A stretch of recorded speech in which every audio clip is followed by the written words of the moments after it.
Ponto Poder Contexto, com Wagner Mendes.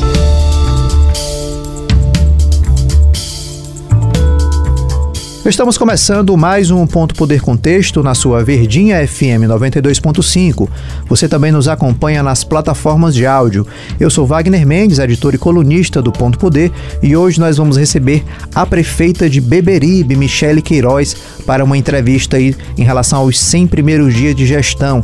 Seja muito bem-vinda, prefeita. Obrigada, Wagner. Obrigada a todos aqui pelo convite. Para a gente é muito gratificante estar aqui falando da nossa gestão, né? Que a gente sempre está aí à frente, com muito vigor, né? Sempre em busca, é um trabalho árduo, diário, para que a gente consiga esses resultados melhores, né? Na nossa cidade, para a nossa população. Prefeita, nesse mês agora de abril, a senhora está chegando aos 100 primeiros dias dessa gestão, né, desse governo. A senhora foi reeleita no último ano aí para mais um mandato, a senhora que já está fazendo aí o terceiro mandato como prefeita de Beberibe. Queria saber o que a senhora conseguiu realizar, né, entregar, organizar, né, o município de Beberibe nesse início de gestão aí do terceiro mandato. Queria que a senhora destacasse alguma coisa aí para a gente. Bom, das outras vezes, nos mandatos anteriores, como nós estávamos até conversando anteriormente, e você recebe, né, do adversário, você recebe com uma situação bem crítica e você tem a necessidade, a ansiedade em passar isso para as pessoas, né? É como se fosse você colocar as contas, né, para que a população possa ver como você recebeu a prefeitura e como uma prestação de contas, né, como você recebeu e o que é que você já desenvolveu nesses primeiros 100 dias e a sua pretensão, né, a curto prazo e a longo prazo. Então, dessa vez agora, foi a primeira vez que eu não fiz essa questão dos 100 dias, porque geralmente você faz esse levantamento, como você está colocando. Porque no nosso programa de governo e já na campanha, nós colocamos alguns pontos que já estávamos desenvolvendo, que queríamos dar continuidade e no que nós iríamos focar nesses próximos anos. Então, o município de Beberibe, eu sempre falo, sempre foi reconhecidamente um município muito bom, positivo em questão de turismo, de visibilidade, não só para o governo do estado, mas também divulgado de forma nacional. Às vezes as pessoas conhecem a Praia do Morro Branco, Praia das Fontes, e dizem, lá é Beberibe, não sabe que é no município de Beberibe, mas conhece aquelas praias, porque já tem uma divulgação, né, de anos.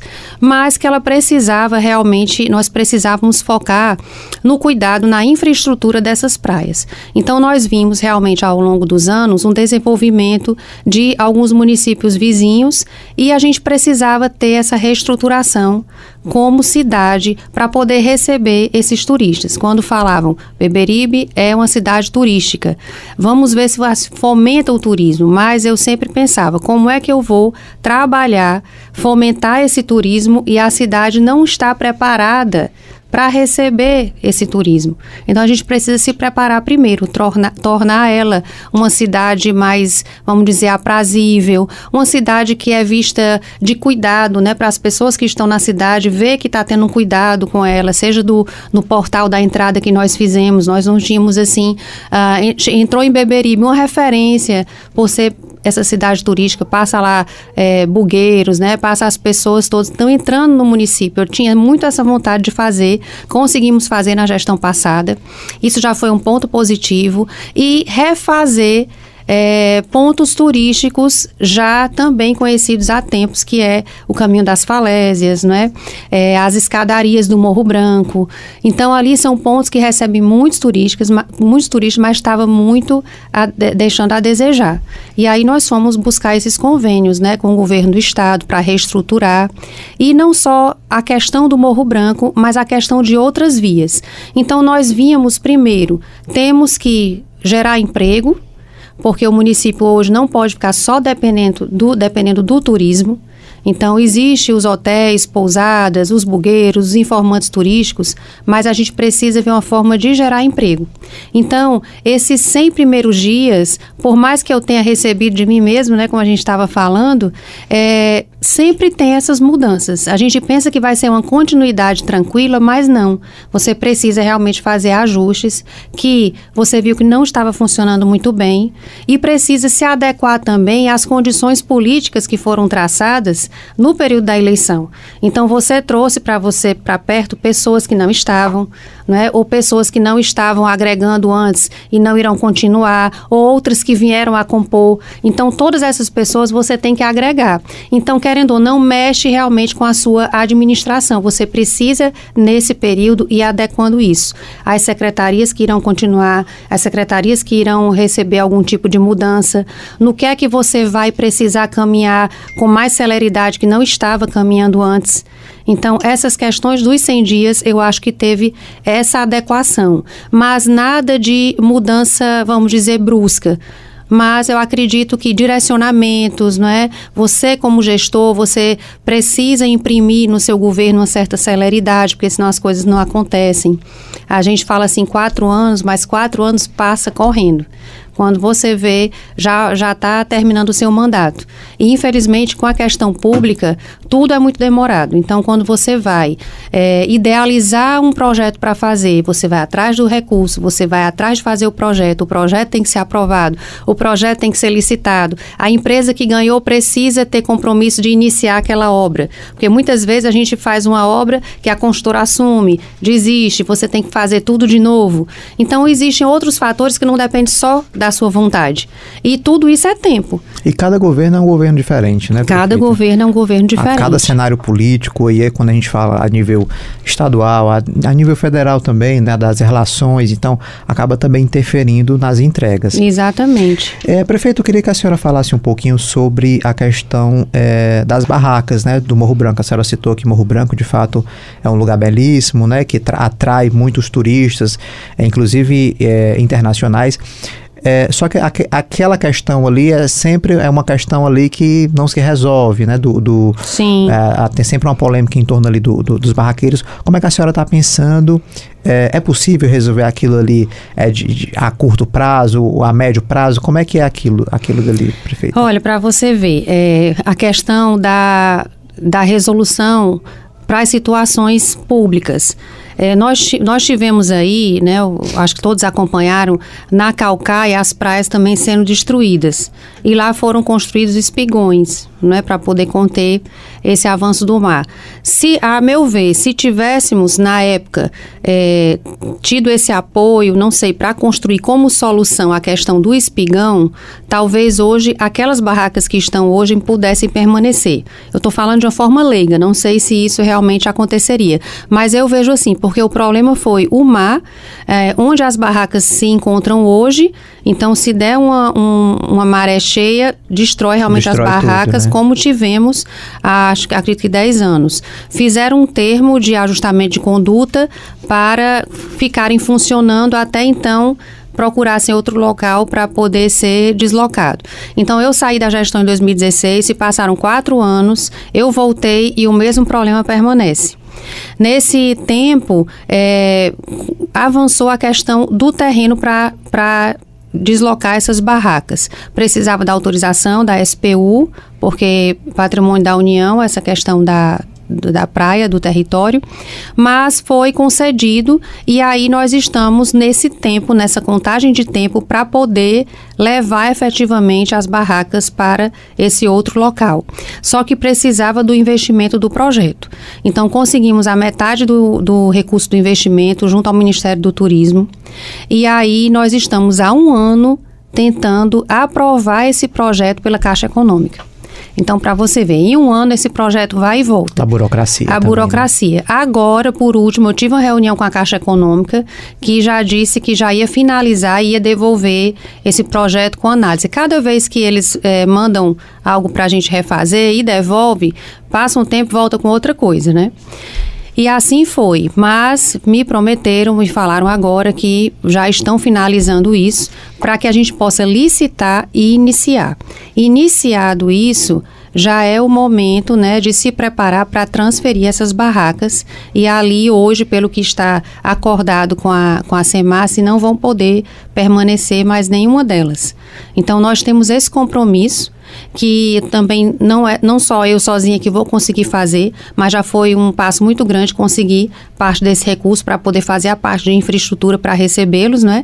E posteriormente ir para a segunda parte, para a construção das barracas, para que fique algo assim, vamos dizer, em uma unidade, né? Para que fiquem todas no mesmo padrão, fique uma coisa bonita realmente para poder ali receber. Nas proximidades ou em outro local? Sim, você descendo, você pegando Beberibe e Morro Branco, que tem aquele asfalto para você descer para a praia, hoje as barracas são do lado direito. Então, as barracas, onde elas vão ficar é para o lado esquerdo, como você pega para a Marina do Morro Branco, onde tem aqueles condomínios. Ali, né? Então, nós vamos e desce pela Avenida C e logo à frente vai ser esse espaço que vai receber as barracas de praia. Entendi. Com essa aprovação aí da Caixa Econômica, tem um prazo ali para isso ser implementado, executado? Como é que está esse planejamento? A partir da aprovação da Caixa, correr já com todas as peças para licitar o projeto pelo município, e a licitação, vamos colocar 2 meses, né, de demora, de acontecer o processo, a empresa que ganhou entregar a documentação, em 2 meses já é para estar iniciando. Perfeito. Prefeito, um outro assunto é a questão da vida noturna, né, no município de Beberibe. Beberibe atrai muitos turistas durante o dia, mas não retém tanta gente assim no período noturno, né? Como é que a senhora está vendo essa questão? Existe algum projeto, uma iniciativa para manter esse turista aí na vida noturna por lá? Nós estamos sempre conversando com os atores, vamos dizer assim, que é a iniciativa privada, né, para poder fazer com que isso aconteça. Então, assim, tivemos alguns problemas de pessoas que abrem por ali próximo da entrada da cidade, ou até mesmo em Beberibe, caminho Beberibe-Morro Branco, fica um tempo, depois desiste. Então, eu acho que tem que ser realmente um diálogo da prefeitura como poder público com essas pessoas, a iniciativa privada, para fazer acontecer isso. Hoje nós, assim, na entrada da cidade, você vê que hoje já começaram a abrir alguns negócios, né? E eu vejo assim, eu tiro por Cascavel, né? Cascavel tem a avenida principal cheia de atrativos que ficam lá, e Beberibe não consegue desenvolver isso. Então, assim, eu queria identificar, né, ainda o motivo disso. Então, eles, assim, eu vejo que tem pessoas se propondo, eu acho que a próprio dinamismo da cidade hoje faz com que as pessoas tenham vontade de investir. Eu acredito que nós vamos conseguir, depois de todos esses passos que a gente vem dando aí no nosso município, nós vamos conseguir fazer com que essa parte noturna, ela receba lá essas pessoas que vêm passar o dia, como você fala, e fiquem na cidade. Muitos falam que trazendo essa parte do investimento do local das barracas, que vai ser já algo assim mais estruturado, mais bacana. A entrada da cidade hoje, que eu acho que nós temos hoje alguns malls, né, que não tinham antes, com lojas, e hoje nós vamos receber também a Caixa Econômica, também era um fator muito importante, que toda movimentação de Beberibe em relação com a Caixa Econômica tinha que ir para o município vizinho, que era Cascavel. Então, para a pessoa receber um benefício, tudo que era viabilizado através da Caixa ia para Cascavel, e eu acredito que lá mesmo ficava, né, porque a pessoa vai receber o seu dinheiro e lá mesmo fica no comércio local. Então a gente queria muito trazer a Caixa Econômica e já firmamos essa assinatura do contrato, que já está começando a construir, a movimentar lá o prédio onde vai funcionar, vai ser na entrada da cidade. Eu acredito que isso também vai ser um motivo que vai ajudar, né? Que vai ajudar nessa questão da movimentação. De repente cria-se ali um corredor ali de restaurantes, né, de lojinhas ali, aquela coisa da movimentação noturna mesmo, né? Isso pode ajudar. Então, a gente vê muito isso em alguns municípios do interior, né, do Ceará. A gente vê algumas movimentações assim, acho que pode ajudar também o município, né? Se Deus quiser, que recebe ali muita gente. Prefeita, outra questão lá no município, nos últimos anos a gente tem observado a chegada de grandes redes de supermercado, né? Tem malls, como você falou, e isso gera também empregos. Como é que a prefeitura está cuidando dessa mão de obra, né? Em termos de especialização desse morador do município, né? De qualificação desse pessoal? Sempre a gente buscando essas questões da capacitação. Nós temos a Secretaria de Turismo, Cultura e Desenvolvimento Econômico, em que a gente sempre pensou em fomentar o empreendedorismo das pessoas e também capacitar para que esses empreendimentos que cheguem no município realmente consigam pegar essa mão de obra local. Né?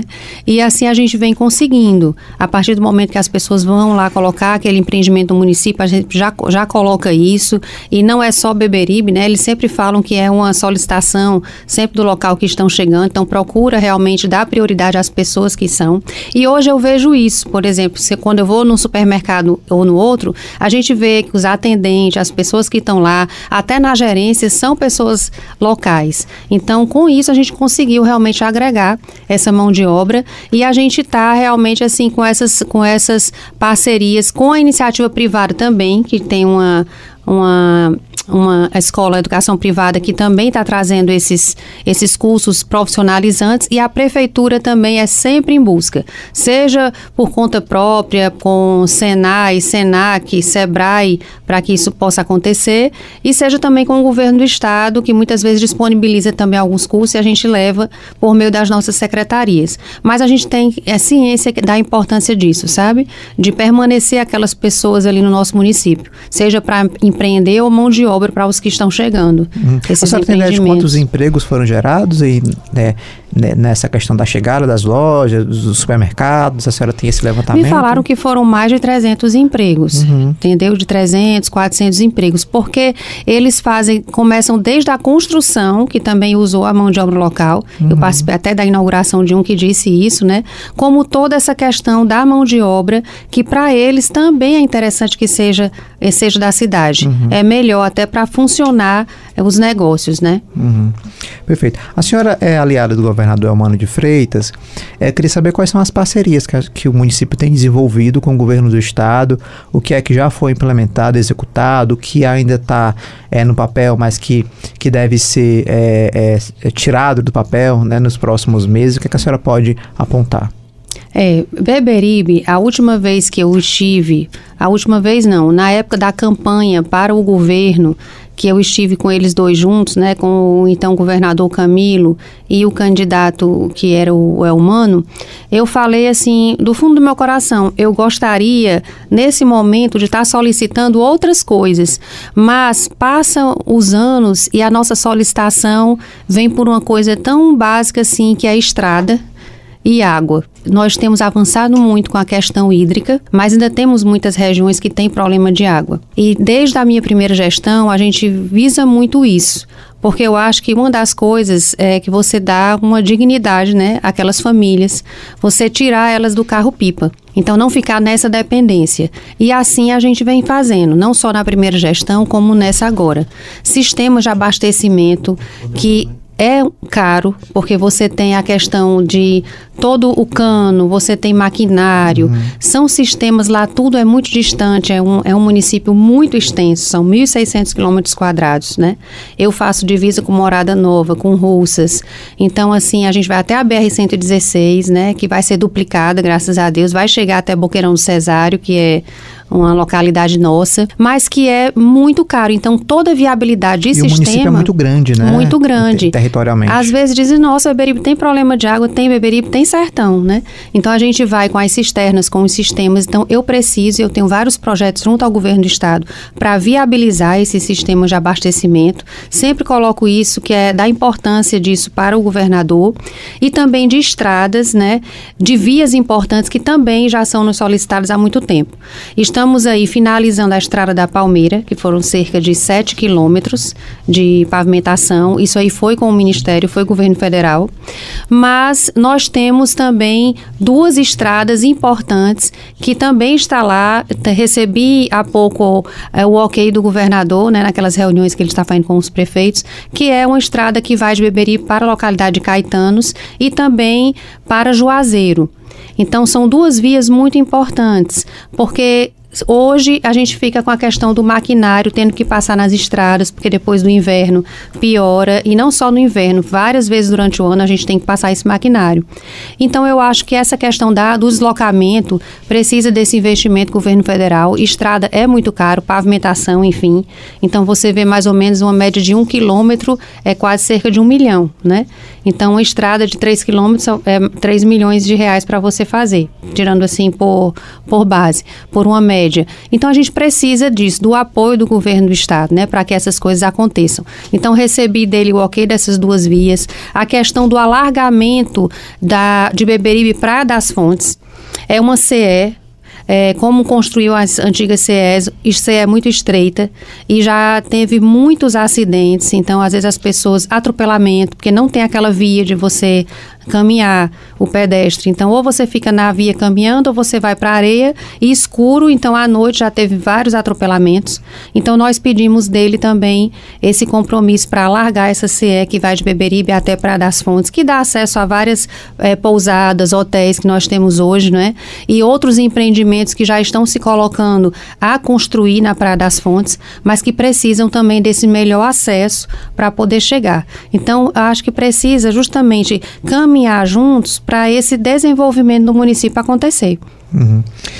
Prefeita, uma pergunta aqui que todo mundo gosta que a gente faça a prefeito se vai ter concurso público lá no município, se a senhora está planejando alguma coisa nesse sentido por lá. Sim, vamos fazer, porque a última vez que foram chamados, eu acredito que foi quando eu assumi em 2013, eu estava chamando pessoas do concurso 2012. Então, assim, passado todos esses anos, Beberibe hoje precisa que seja feito um concurso público. Nós já temos todo esse levantamento, estamos só na fase realmente de organizar a documentação, ver qual é a empresa que vai realizar esse concurso, mas em breve nós vamos estar divulgando. Quais sim. Quais são as áreas? Já tudo, sabe? Precisamos de tudo.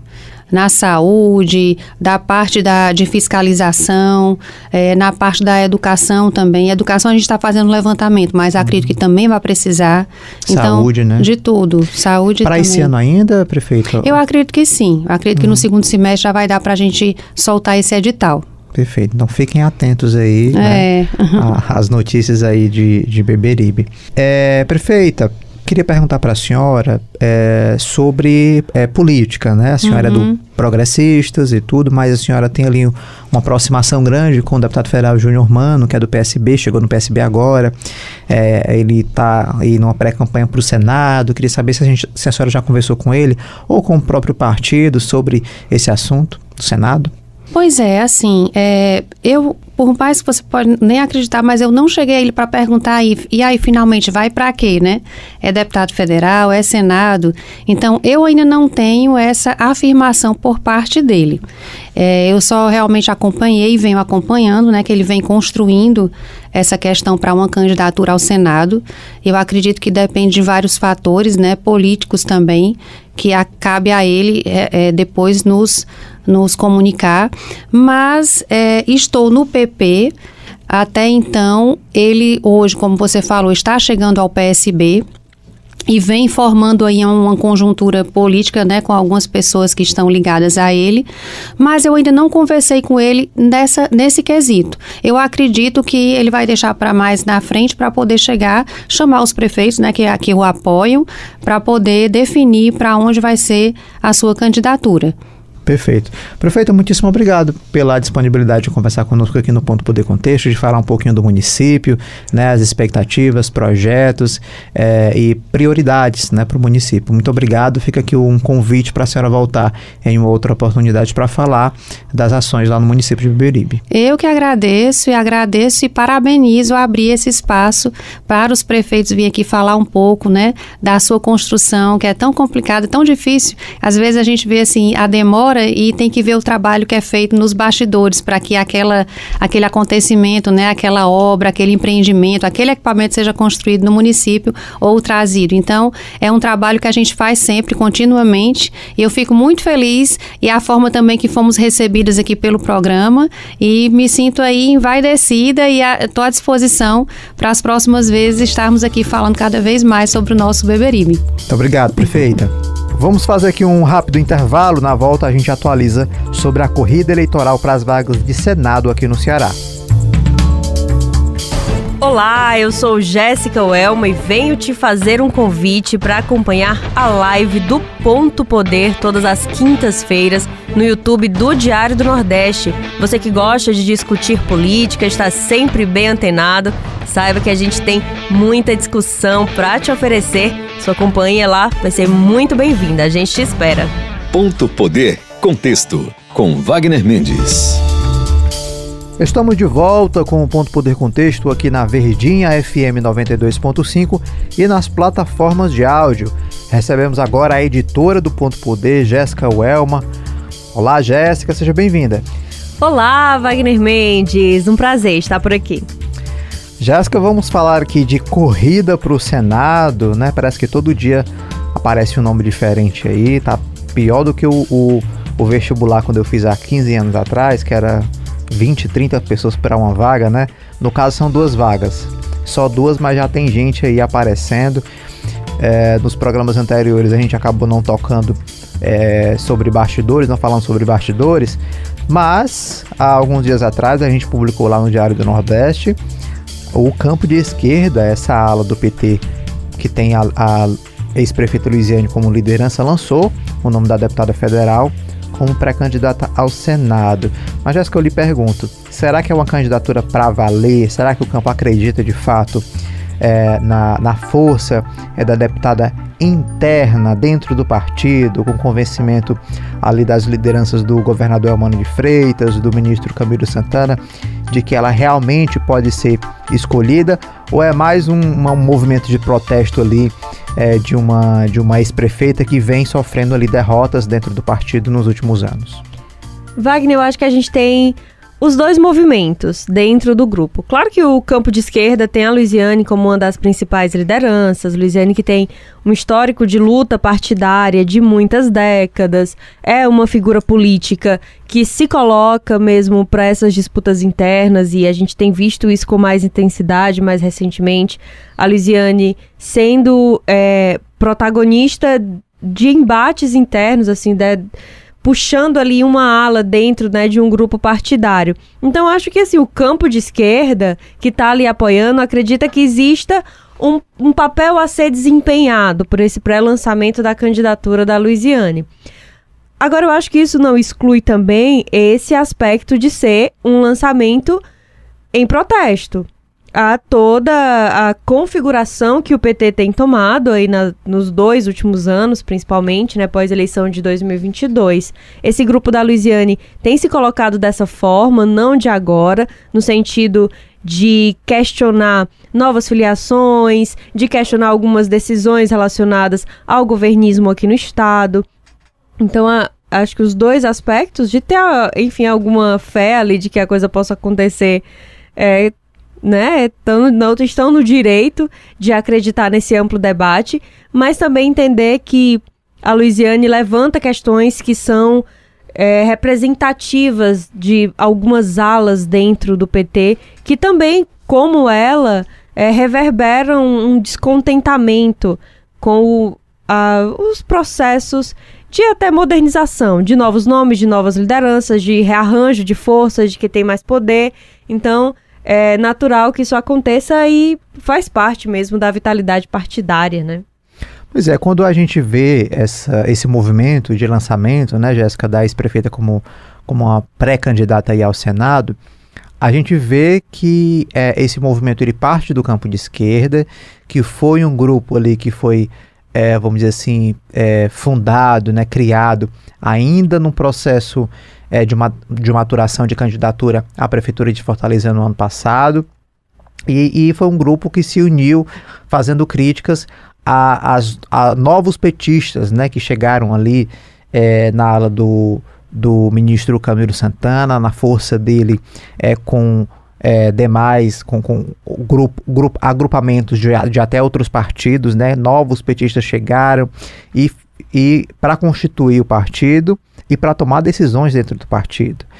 Então esse grupo aí da Luiziane, ele meio que surge com essa crítica interna, né, essa crítica interna de que o PT ele precisa fortalecer esse discurso da esquerda, né, resgatar esse discurso da esquerda. E isso, Wagner, vem também no aspecto ali que Luiziane, por um tempo, foi inclusive presidente do PT Ceará, né, prefeita, teve ali todo um protagonismo em que ela era essa principal voz, de certa forma, também. E quando a Luiziane deixa a prefeitura, o PT vem ali nos anos seguintes, passa por uma baixa também, com a crise no governo Dilma, impeachment, e aí chega o Camilo, puxado pelo lado do Grupo Ferreira Gomes, ali puxado pelo Cid para a sucessão. Não era exatamente aquele nome como se diz, é ali um petista com a mesma representação de militância que uma Luiziane, que um José Guimarães. E aí o Camilo chega puxando ali essa sigla do PT, mas muito ligado àquela imagem do Cid, não se olhava muito para ele como essa coisa do PT, mas o Camilo cria sua própria força, consegue aí estabelecer um novo equilíbrio de poder dentro da balança, assim, na verdade quase um desequilíbrio, porque você ter um cargo eletivo de uma força de um governo do estado é completamente diferente de qualquer outro poder que vai se estabelecer dentro da linha. Que demorou de certa forma, né, Jéssica? E demorou. E fez uma sucessão, e quando fez essa sucessão foi puxando um nome que era muito da ala da Luiziane. Então, tem um novo PT, de fato, que se estabelece. E aí, quando o PT, nacionalmente, tem um novo fôlego com a eleição do presidente Lula, e aí, aqui, um Camilo Santana se apropria de forma mais incisiva dessa cara do PT, da sigla, do número, das cores, de tudo, assim, do espaço, não é de se estranhar que isso cause cada vez mais desconforto com outros grupos internos. Então, a gente olha, trago, assim, esse olhar para a temporalidade de como tudo isso aconteceu, porque isso nos ajuda também a entender por que há, às vezes, quase como se fosse uma falta de comunicação dentro do partido. Porque, de repente, se fala no nome há bastante tempo, diz, José Guimarães, há muito tempo se fala que é um nome que quer disputar uma vaga no Senado. E mesmo assim, de repente, tem uma pré-candidatura da Luiziane. Você fica, esse pessoal não se comunica? Mas é entender que existe essa disputa interna que tem se estabelecido nos últimos anos, que ela vai, sim, resultar nesses episódios. E aí, Jéssica, eu falo dessa questão, né? Trago o resgate da construção aí desse campo de esquerda dentro do PT, para falar um pouquinho também, logo antes desse, vamos dizer assim, desse lançamento dessa pré-candidatura, já vem sendo discutido internamente por todos os grupos do PT a questão do PED, né, que é o processo de eleição direta que deve ser realizado ali em julho, de definições de dirigentes, presidentes estadual e municipal do Partido dos Trabalhadores. E aí havia todo um movimento de que o campo de esquerda não queria ficar no isolamento, que não queria entrar nessa questão do racha, que eles não queriam isso, que eles queriam diálogo, que iam procurar o prefeito Evandro Leitão, que iam procurar o governador Elmano de Freitas. Ao mesmo tempo em que há esse discurso, e esses encontros não aconteceram, segundo lideranças desse campo, ao mesmo tempo em que há esse discurso de que há uma busca ali pela unidade e de diálogo com membros de outras denominações dentro do partido, o campo se reúne, lança um nome de pré-candidatura para o Senado, lança um nome para o PT estadual e lança outro nome para o PT municipal, ou seja, todas as vagas já preenchidas por um mesmo campo. É certo que a gente sabe que em muitos movimentos como esse surgem ali para abrir margens de negociação, mas a gente não vê esse movimento de aproximação do campo de esquerda com os outros campos.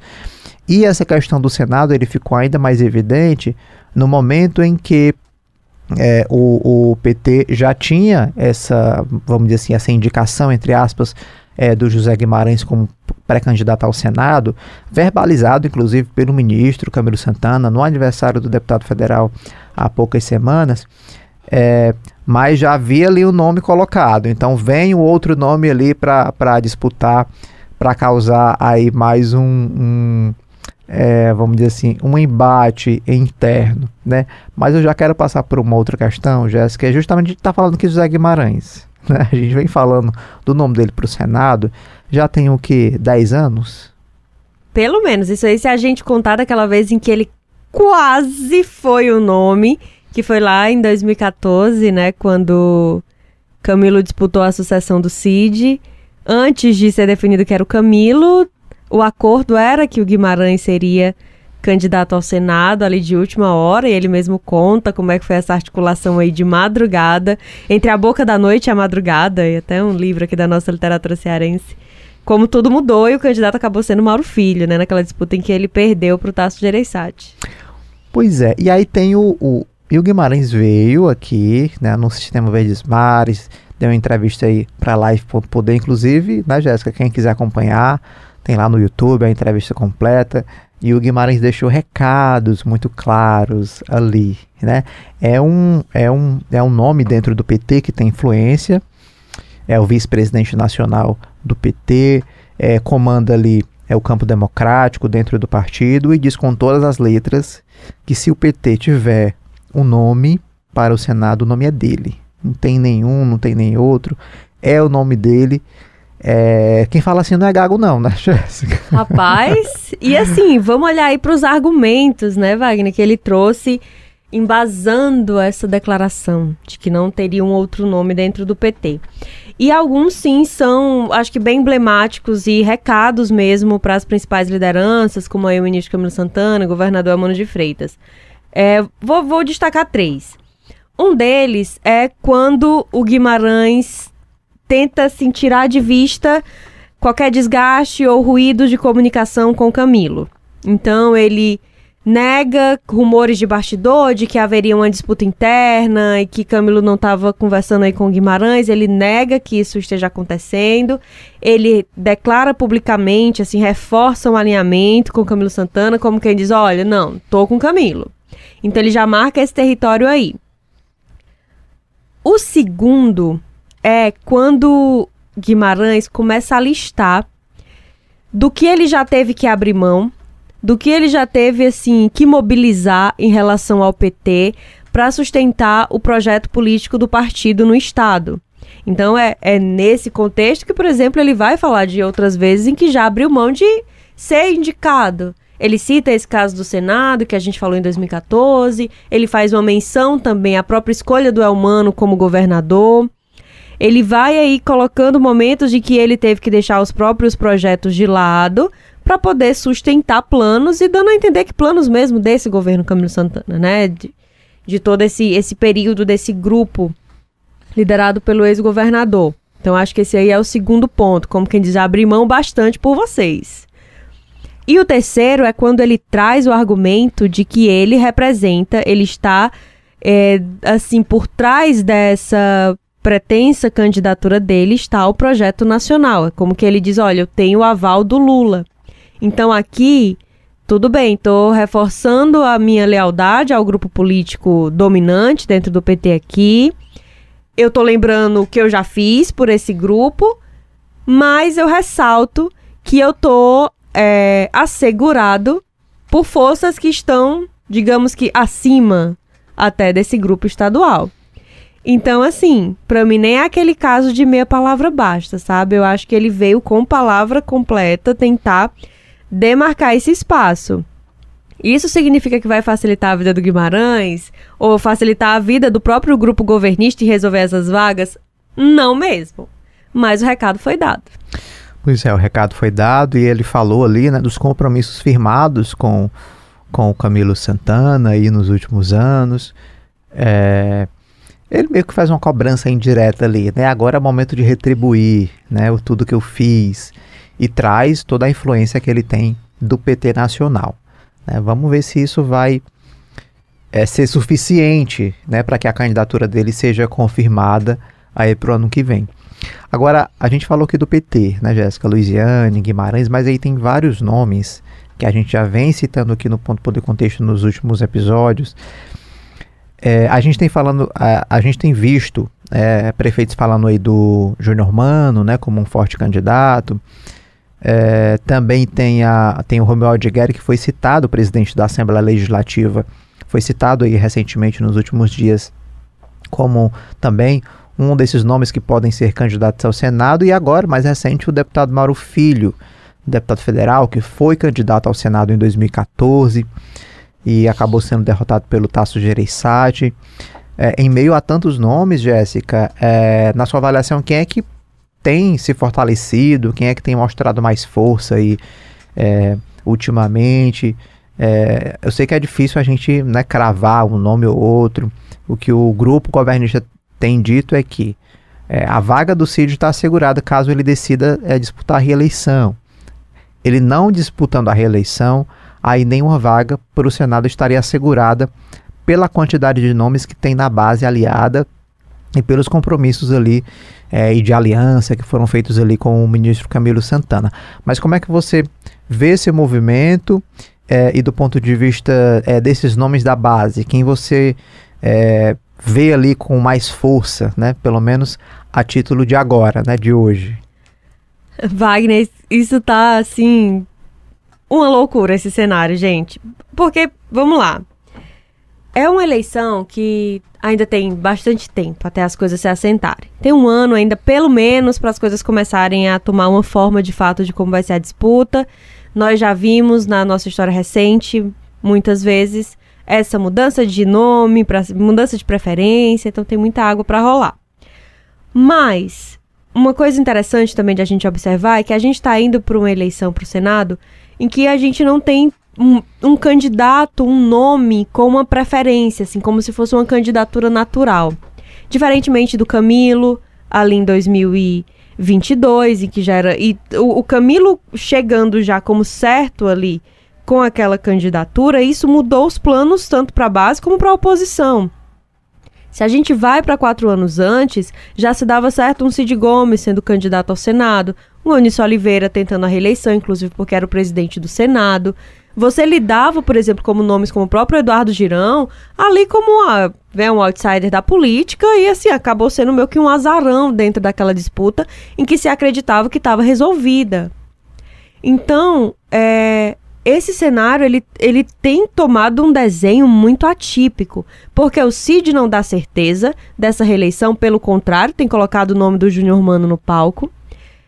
Os nomes que a gente já falava aí nos últimos 4 anos, como pré-candidatos, caso do José Guimarães, um próprio Eunício Oliveira querendo voltar, um Chiquinho Feitosa, que já foi suplente do Tasso, teria pretensões também.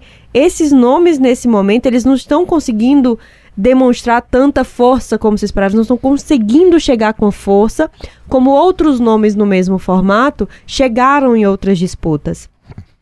E aí, se a gente olhar para esses nomes que estão chegando, Wagner, e pensar assim, como é que fica a força deles, eu acho que não tem nenhuma ainda, ninguém assim com um grande destaque, alguém que esteja saindo assim à frente nessa corrida.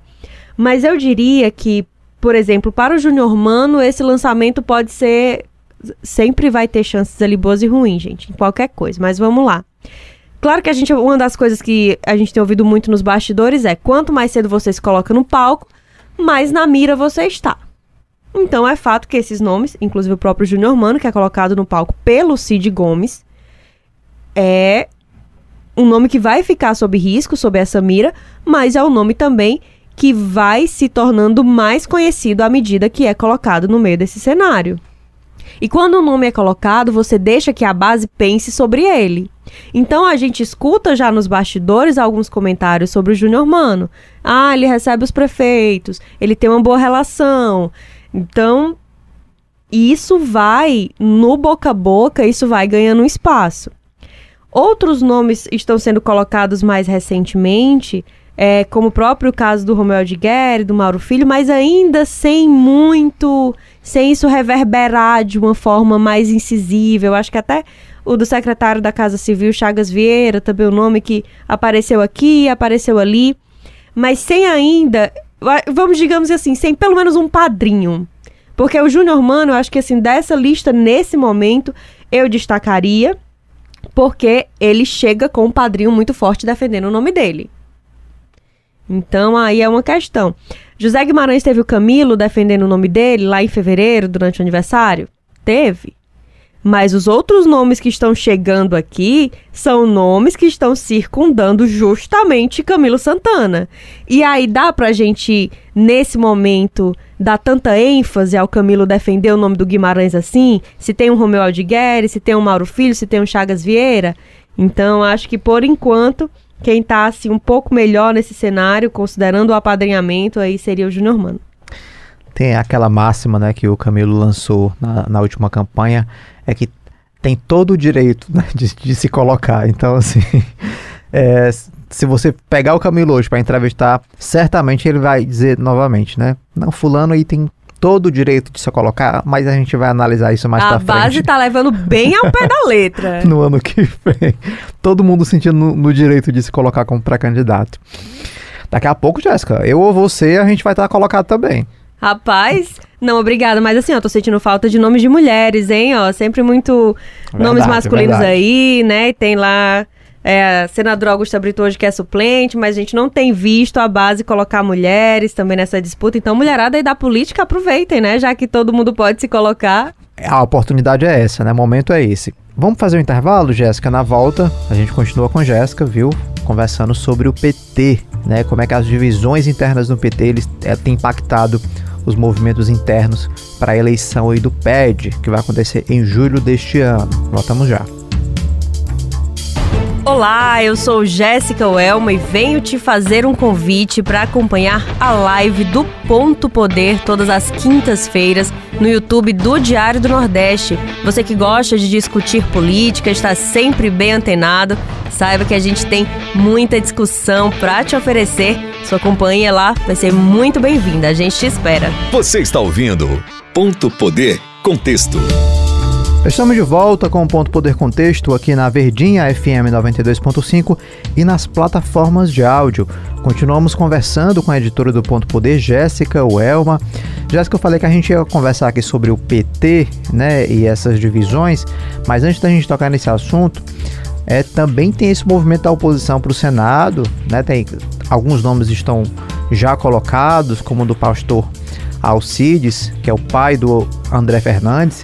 O Alcides, que é deputado estadual, já tem sido ventilado aí como um dos nomes, né, da oposição, mas até o momento é a única definição, entre aspas, né, vamos dizer assim, que a gente tem do lado da oposição para disputar essas vagas.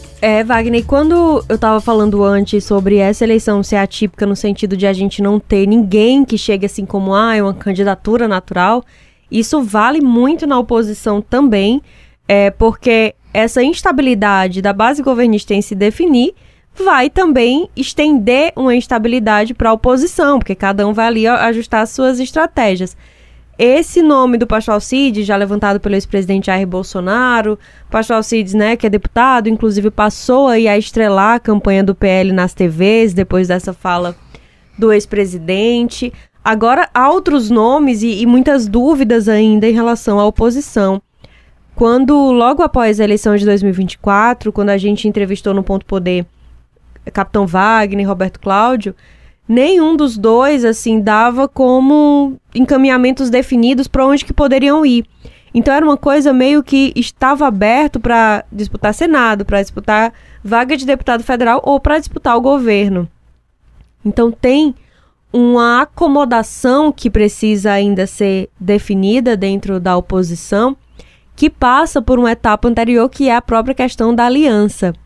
Não está claro se o grupo que fechou ali a disputa pela Prefeitura de Fortaleza em 24, no entorno do André Fernandes, é o grupo que vai estar junto para 2026. No final de 24, parecia que seria isso. Então, era até, entre aspas, mais fácil entender como que eles iriam fazer essa distribuição entre os cargos disponíveis, mas as declarações recentes do próprio André Fernandes de que o PL vai sair sozinho, isso já muda bastante, entender, tentar visualizar essa estratégia, tanto só para o PL, como considerando aí União Brasil e essa ala do PDT que não se alinha ao grupo governista. Então, a oposição, bem como a base, também ainda tem um cenário bem aberto a ser discutido para 2026. Exatamente. Jéssica, a gente tem falado aqui sobre os campos no PT, né? A gente falou do campo democrático, que é liderado aí pelo deputado federal José Guimarães. O Campo Popular foi lançado agora no sábado passado, que tem ali a senadora Augusta Brito, o deputado José Ayrton, enfim, demais lideranças petistas. E aí esses dois campos, segundo Guimarães, na entrevista lá na Live.poder, que você pode acompanhar lá no YouTube do Diário do Nordeste, ele fala basicamente que tem ali um pré-acordo entre esses dois campos. Um ficaria com o PT estadual e o outro com o PT de Fortaleza, e que o governador Elmano de Freitas teria um grande protagonismo no nome que o governador indicasse para o PT de Fortaleza. Os campos iriam atuar e fortalecer. Mas aí o próprio governador deu uma entrevista, né? Falava-se que ele seria ali do campo popular, mas ele disse: olha, eu não sou de campo nenhum não, eu tenho que eu sou o governador do estado, então eu tenho que atuar pela unidade do meu partido. Esse é o meu papel, né? Então, ao mesmo tempo em que o campo de esquerda ali isolado tenta fazer ali o seu protesto, né, vamos dizer assim, há, né, outros campos ali mais próximos ao ministro Camilo Santana já se organizando para protagonizar, né, essas vagas aí de dirigentes dentro do PT, na medida em que o governador tenta, vamos dizer assim, administrar essas definições, né, Jéssica? Wagner, é bem curiosa essa questão dos campos, assim, onde que ficam aí posicionados, né, essas principais figuras do PT que estão no poder aqui no estado. O campo de esquerda da Luiziane foi ali mobilizado depois dos desgastes que o partido viveu para definir a candidatura do Evandro Leitão à Prefeitura de Fortaleza.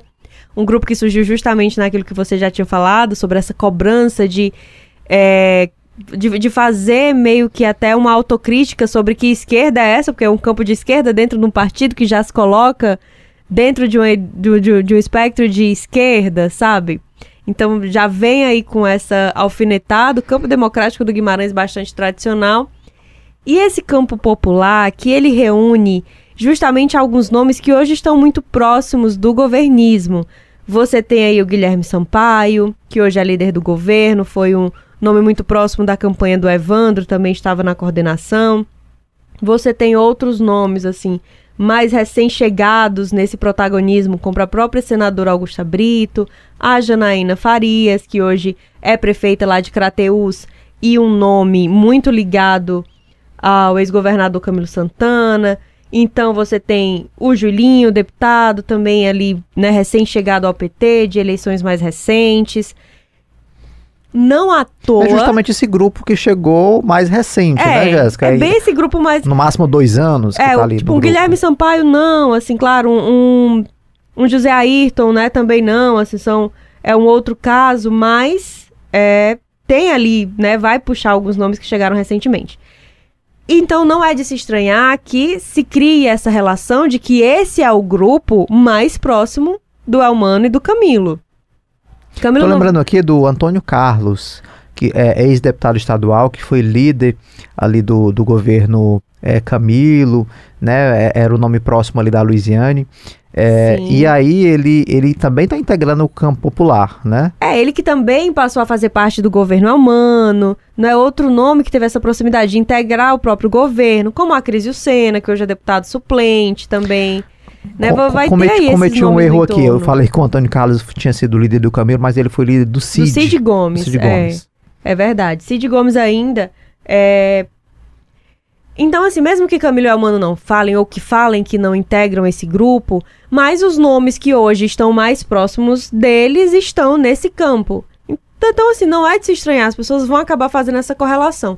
Agora, eu lembro, inclusive, uma fala do José Guimarães aqui na entrevista do Ponto Poder também sobre isso, no sentido de dizer que não caberia ao governador integrar nenhum dos campos, que o governador seria essa figura, digamos que, a campo, né? Ele, dado aí o cargo que ocupa e as articulações que ele precisa fazer com toda a militância, ele não pertenceria a nenhum grupo.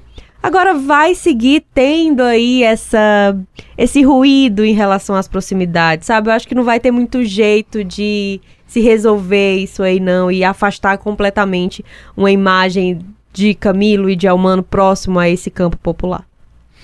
Jéssica, uma outra pergunta aqui para você, que eu preparei aqui para sua mente aí, estudiosa do campo da ciência política responder. A gente vem contando aí esses embates, essas disputas para a presidência do PT. A gente vê, eu queria que você comentasse um pouco, Jéssica, por que, por exemplo, uma disputa para presidir o PT ela é tão intensa, né? O que é que está em jogo vamos dizer assim, no comando de um partido político como o PT, né? A gente vê ali o PT tem as eleições, tem a disputa, mas em alguns outros partidos que não tem essa vivência política como o PT, um dirigente acaba comandando, né, ficando na presidência desse partido por anos e anos. Por que é tão estratégico, né, presidir um partido? O que é que está em jogo nesse tipo de relação, né, no diálogo, na posição que a presidência de um partido dá no debate político? É um cargo muito importante, assim, vamos lá para os pontos, e isso não só um cargo considerando o partido como o PT, do tamanho do PT, mas aí para tantos outros partidos políticos. Vamos começar assim pelo básico, que é a gente lembrar que a nossa democracia, ela é atravessada pelos partidos. A gente não tem como a nossa estrutura democrática, nossa estrutura eleitoral funcionar, existir, sem que a gente tenha o protagonismo dos partidos políticos. Ainda que a gente tenha sempre esse discurso que nossa política ela é muito personalista, as pessoas estão mais preocupadas com a figura, assim, com a pessoa que é ali candidata, do que mesmo com o partido que está ali por trás. Mas não tem como prescindir dos partidos. Então, é o partido, é o presidente do partido que vai orientar para onde vão os recursos partidários, essa gestão dos recursos, a gestão das filiações, vai organizar a lista de candidaturas, vai fazer toda essa amarração. Então, esse presidente do partido, ele tem um poder de fazer a roda da política eleitoral girar ali. Então, não à toa, é um cargo muito disputado. Claro, eu nunca esqueci de uma fala do próprio Antônio Coni, né, o Coni, que é o presidente atual do PT Ceará, de ele falando assim, se colocando que ele estava num lugar meio que de ilustrar as estrelas que o partido tinha. Eu achei isso muito simbólico porque você tá num cargo que lhe dá uma autoridade dentro do fluxo partidário, mas você tem que saber ali entrar em acordo, entrar em diálogo com essas figuras que vão ser as detentoras de voto, que vão estar dando a cara mesmo ali nos processos eleitorais. Então, é um cargo muito estratégico que vai, né, estabelecer ali como que vai ser o equilíbrio de forças. Não à toa a gente vê essa disputa tão acirrada e a gente vê figuras que se estabelecem por anos a fio nas presidências dos partidos, né? Um outro exemplo para a gente pensar nessa importância dos presidentes partidários também vai, nesse caso, das candidaturas laranjas, por exemplo.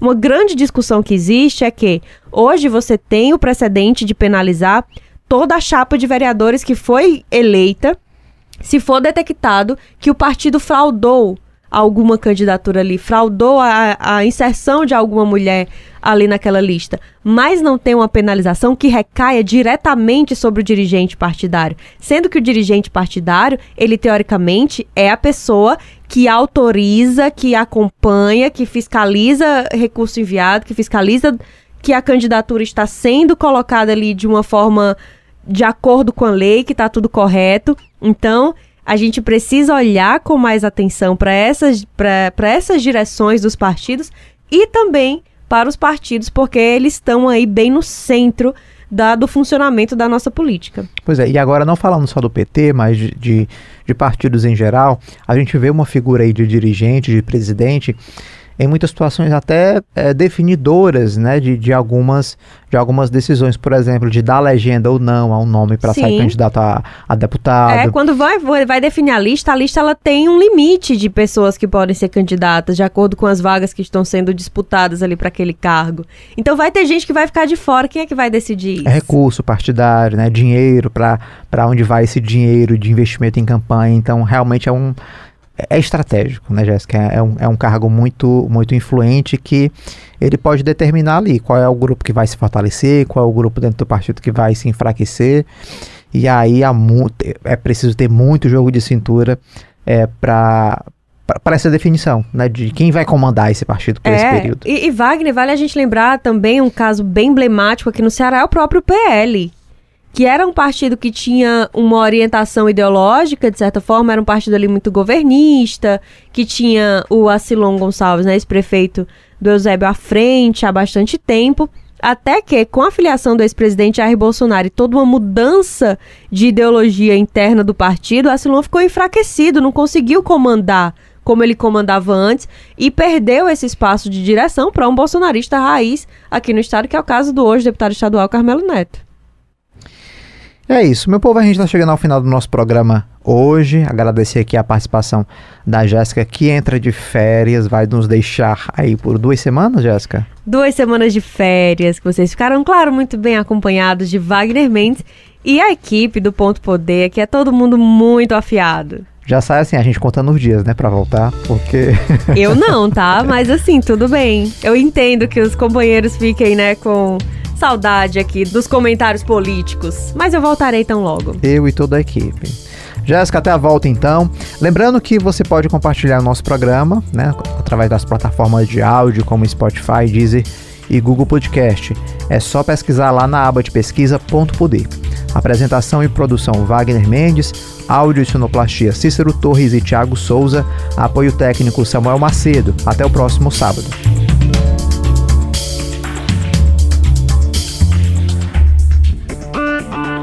Você ouviu Ponto Poder Contexto.